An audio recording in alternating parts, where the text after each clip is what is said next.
नमस्ते इंडिया। आज मैं कोविड-19 के बारे में बताऊंगा।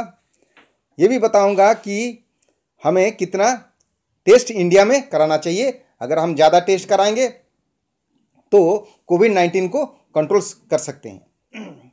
मेरा नाम है डॉक्टर देवाप्रसाद नायक। मैं एक बायोकेमिकल इंजीनियर हूँ, मैं एक साइंटिस्ट हूँ। आज मैं बताऊंगा स्ट्रेटेजी क्या होना चाहिए ताकि हम कोविड-19 को कंट्रोल कर सकें। स्ट्रेटेजी ये है कि कोविड-19 को हम स्लो डाउन कर देंगे। अगर स्लो डाउन कर देंगे तब तक हम स्लो डाउन करेंगे जब तक इंडिया में वैक्सीन नहीं आ जाता है। तो कैसे स्लो डाउन करेंगे? स्लो डाउन करने का तरीका है कि ज़्यादा से ज़्यादा हम टेस्टिंग कराएंगे और लोगों को आइसोलेट कराएंगे। जब आइसोलेट करेंगे तब ये स्लो डाउन हो जाएगा। तो उसके लिए मैंने क्या किया, वर्ल्डोमीटर से 3 सेट ऑफ डाटा लिया। पहला जो डाटा है ये 8 अप्रैल से 1 मई 24 डेज, तो ये फर्स्ट टेबल है। सेकेंड टेबल को आप इग्नोर कीजिए। जो थर्ड सेट ऑफ टेबल है वो 1 मई से 17 मई है, ये 18 डेज का है। दो चीज़ को मैंने कंपेयर किया, एक है number of fold of increase in testing और दूसरा है number of fold increase in कोविड-19। और ये मैंने कंपेयर किया 4 कंट्री का, यूएसए, कनाडा, इंडिया और पाकिस्तान।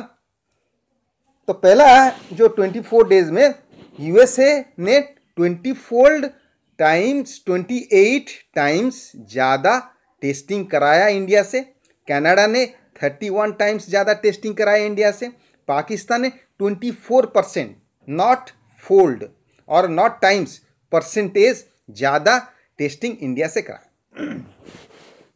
तो नतीजा क्या मिला? यूएसए का 3 फोल्ड इंक्रीज हुआ कोविड-19 केसेस, कनाडा का 3.3 फोल्ड इंक्रीज हुआ। दोनों सिमिलर वैल्यूज है। इंडिया का 6.9 फोल्ड इंक्रीज हुआ और पाकिस्तान का 4.81 इंक्रीज हुआ।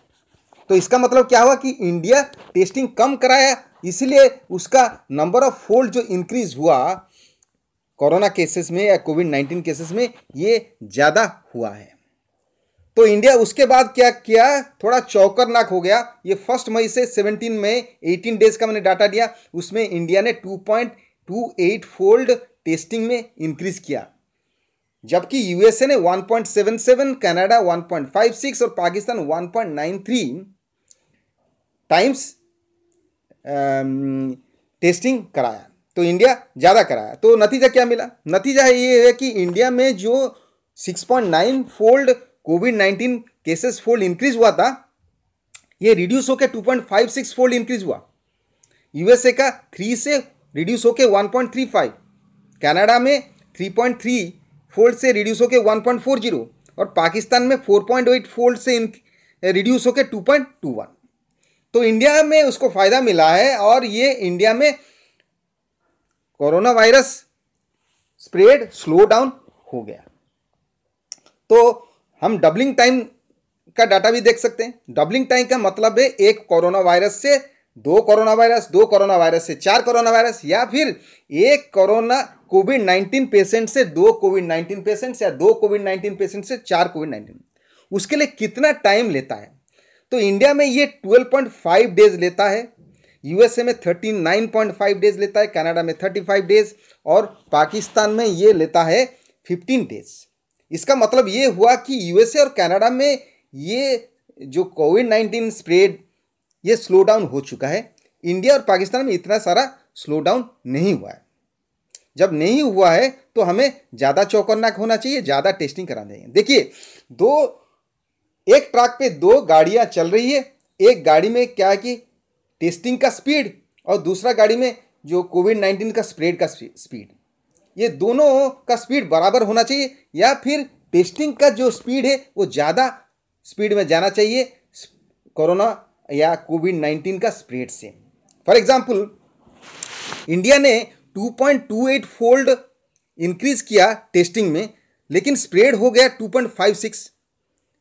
तो इसका मतलब है जो स्प्रेड वो ज़्यादा हो रहा है।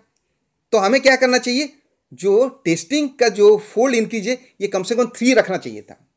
अगर ये रखेंगे तो हम इसको काबू में ला सकते हैं।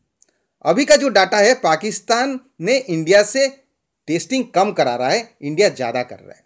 धन्यवाद दोस्तों, हमने आपको समझा दिया ये सारे चीज़ें और स्ट्रैटेजी भी समझा दिया। धन्यवाद।